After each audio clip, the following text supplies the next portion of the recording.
ये कल नून लीग अब मुतालबा कर रही है कि इमरान खान को इस्तीफा देना चाहिए, जैसे वो नवाज शरीफ का इस्तीफा तलब करते थे, क्योंकि इमरान खान ने झूठ बोला है, हकायक को छुपाया है, फॉल्स सर्टिफिकेट दिए हैं और वुटॉन क्लब क्रिकेट क्लब जैसी कंपनीज, गैर मुल्की कंपनीज ने पीटीआई को फंडिंग की है। तो ताकि इमरान खान असर अंदाज ना हो तहकीकात पे, लिहाजा इमरान खान को इस्तीफा देना चाहिए। क्या वजीर आजम इमरान खान इस्तीफा देंगे? देखिए, बात ये तो बड़ा इंतहाई एक मज़ेका खेज बयान है। ये तो कहते हैं उल्टा चोर कोतवाल को डांटे। बुनियादी तौर के ऊपर तो हमारे अकाउंट्स के अंदर बुनियादी सवाल इनका ये था, जो ये शोर डालते थे कि जी फॉरेन फंडिंग है। तो इसमें कहाँ लिखा है कि फॉरेन फंडिंग है? फॉरेन फंडिंग का तो ये मामला ही नहीं है। बल्कि अगर आप रिपोर्ट का सफा नंबर 81 पढ़ें तो उसमें स्क्रूटनी कमेटी खुद लिख रही है कि ओनस जो है वो पटिशनर के ऊपर था, जो अकबर एस बाबर थे, वो कोई क्रेडिबल और कोई ऑथेंटिक ऐसा सोर्स नहीं दे सके, एविडेंस नहीं दे सके जो किसी कोर्ट ऑफ लॉ में पेश किया जा सके। लिहाजा उन्होंने अकबर एस बाबर के तो तमाम दावों को साइड के ऊपर पे रख दिया। जहां तक रह गई बात, आप कहते हैं जी वुटन कंपनी है, वो एक पाकिस्तानी है, आरिफ नकवी है, उनकी कंपनी है। वहां पर एक क्रिकेट मैच हुआ जिसमें फंड रेजर हुआ, पाकिस्तानियों ने पैसे दिए, वो पैसे बैंकिंग चैनल्स के जरिए पाकिस्तान पहुंचे और वो हमारा जो यूबीएल का बैंक अकाउंट है उसमें वो डिक्लेयर्ड है, वो हमारे ऑडिटेड अकाउंट्स का हिस्सा है। तो लिहाजा कोई ऐसी रकम होती तो उसे हम फिर अपने बैंक अकाउंट्स के अंदर मंगवाते, बैंकिंग चैनल से वो पैसा पाकिस्तान आता। बुनियादी तौर के ऊपर इनके सारे दावे फॉरेन फंडिंग के, इनके सारे दावे कि जी पैसा भारत से और इजराइल से आया है। इस रिपोर्ट में कहाँ लिखा है कि पैसा भारत और इजराइल से आया है? तो ये सारे दावे इनके नाकाम हो गए और इनको ये भी नहीं मालूम पता कि फॉरेन फंडिंग का मामला सुप्रीम कोर्ट पहले ही डिसाइड कर चुकी है। फॉरेन फंडिंग का मामला तो वफाकी हुकूमत रेफरेंस बनाती है, 15 दिन में सुप्रीम कोर्ट के पास जाता है।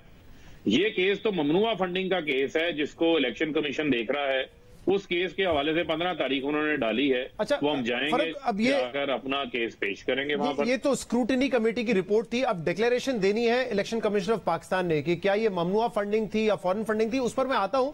लेकिन वो कह रहे हैं कि इमरान खान साहब ने एक स्टैंडर्ड सेट किया था ना कि अगर वजीर आजम के खिलाफ, मुल्क के वजीर आजम के खिलाफ कोई कार्रवाई होती है तो क्योंकि वो असर अंदाज हो सकते हैं, क्योंकि तमाम इदारे उनके मातहत होते हैं, लिहाजा वजीर आजम को पहले इस्तीफा देना चाहिए। वो कह रहे हैं कि यही स्टैंडर्ड इमरान खान अपने ऊपर भी अप्लाई करें और पहले इस्तीफा दें, फिर तहकीकात हो जाएगी। देखें शहजाद, पहली बुनियादी चीज तो आप ये समझ लें कि इलेक्शन कमीशन हमारे मातहत नहीं है, वो एक आईनी इदारा है। ये तो एक मैं समझता हूँ पाकिस्तान के बच्चे को पता है, तो लिहाजा आपको भी पता है।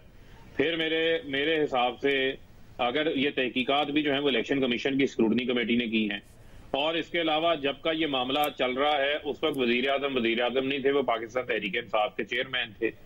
इसके अलावा जो है वो 40,000 डोनर्स का रिकॉर्ड हमने दिया। पाकिस्तान तहरीक इंसाफ वो पहली सियासी जमात है जिसने मुल्क के अंदर पॉलिटिकल फंड रेजिंग का कॉन्सेप्ट दिया। वरना अगर आप इनसे पूछ लें, ये इनके पास तो 50 अपने डोनर्स का रिकॉर्ड मौजूद नहीं है। 9 अकाउंट्स इन्होंने अपने छुपाए हुए हैं। 60 करोड़ रुपए का भी तक ये अपना हिसाब नहीं दे सके। इनकी स्क्रूटनी कमेटी की रिपोर्ट भी जो तैयार है उस पर भी पता चल जाएगा क्या चीजें जो है वो इनकी सामने आने वाली हैं। वो तो तमाम चीजें मौजूद हैं। लेकिन फर्क साहब, इसमें कल एहसन इकबाल साहब ने शाहजेब खानजादा के प्रोग्राम में बताया, आप कह रहे हैं कि इलेक्शन कमीशन ऑफ पाकिस्तान आजाद है, बिल्कुल आजाद है, लेकिन कल एहसन इकबाल साहब ने कहा कि स्टेट बैंक ऑफ पाकिस्तान को भी जितनी ऑटोनॉमी दी जा रही है, वो समझ आ रहा है कि वो ऑटोनॉमी क्यों दी जा रही है। वो कह रहे हैं कि स्टेट बैंक ऑफ पाकिस्तान ने आगे भी तहकीकात करनी है। अभी तो सिर्फ ये डिटेल्स दी है कि कितने अकाउंट जो है वो एक्टिव है, कितने नहीं है, कितने डिक्लेयर्ड है, कितने नहीं है। आगे जाके जो मजीद ताउन की जरूरत होगी स्टेट बैंक ऑफ पाकिस्तान के, वो ताउन ना करे स्टेट बैंक ऑफ पाकिस्तान वजीर आजम इमरान खान के खिलाफ या उनकी पार्टी के खिलाफ, इसलिए आप ऑटोनॉमी दे रहे हैं। तो वो तो इस बात से भी इसको जोड़ रहे हैं। नहीं, ये अच्छा, ये मुझे समझ नहीं लगी। अगर ऑटोनॉमी दे देंगे तो फिर तो मजीद आजाद हो जाएगा, फिर हमारे कंट्रोल में कहां रह जाएगा? आप ये बताएं ना मुझे। तो उनका तो आर्गूमेंट ही फॉल्स है। दूसरी बात यह है कि जो स्टेट बैंक से रिपोर्ट इलेक्शन कमीशन ने मांगी उन्होंने दे दी। उन्होंने हमारे बैंक अकाउंट्स का रिकॉर्ड ला के दे दिया। बैंक अकाउंट्स के अंदर जो रकम क्रेडिट हुई वो दे दी उन्होंने। मैं तो फिर उस बात को दोहराऊंगा कि जो फॉरेन फंडिंग का दावा था इनका वो फारिग हो गया। पटिशनर को उन्होंने कहा कि ये भी फारिग है, कोई क्रेडिबल ऑथेंटिक रिपोर्ट नहीं दे सका, वो भी उन्होंने फारिग कर दी। अब मामला जो सिर्फ और सिर्फ ये है कि इसके अंदर जो है वो इनको सवाए नाकामी के, शर्मिंदगी के कुछ नहीं हुआ। अब बात कहां पर आ गई? अब बात यहां पे आ गई है, फॉरेन फंडिंग से बात यहां पे आ गई। जो ओवरसीज पाकिस्तानी पाकिस्तान में इन्वेस्टमेंट लेकर आएंगे, डॉलर्स लेकर आएंगे, फॉरेन डायरेक्ट इन्वेस्टमेंट लेकर आएंगे, ये अब उनके ऊपर अटैक करेंगे। इसके अलावा ये इन्वेस्टमेंट नहीं है फारूक साहब, ये डोनेशंस है, ये पार्टी को डोनेशंस है, ये इन्वेस्टमेंट नहीं है।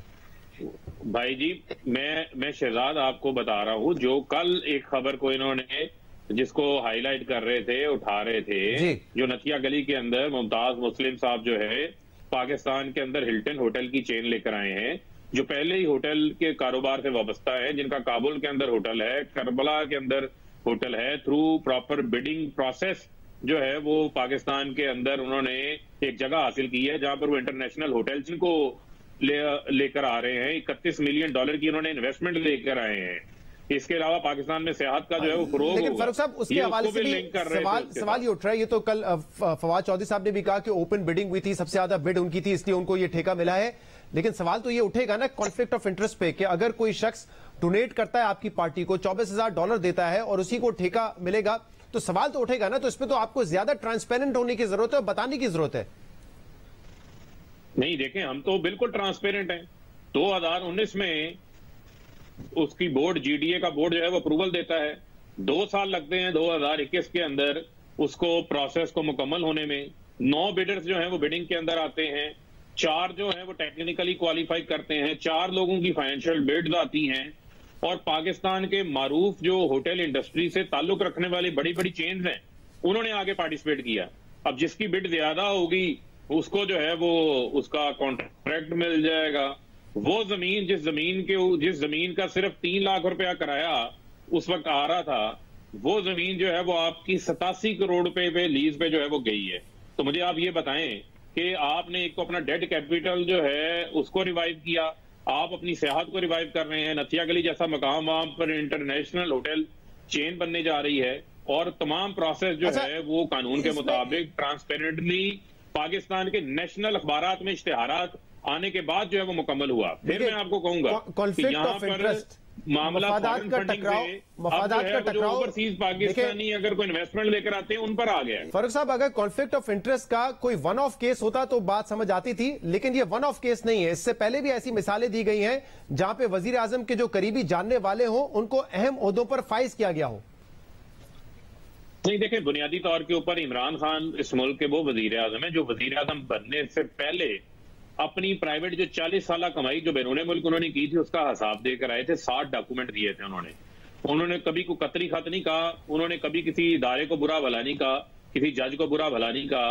और फिर आपको मैं ये भी बताता चलूं कि इमरान खान ही है जो पाकिस्तान के अंदर इनके दौर के अंदर इंटरनेशनल जितनी इन्वेस्टमेंट थी वापस जा रही थी, और इमरान खान का कोई रिश्तेदार, कोई बहन भाई, कोई दोस्त ना काबीना का हिस्सा है, ना किसी सरकारी ओहदों के ऊपर कायम है। ये रवायत भी जो है वो इमरान खान ने ही कायम की है।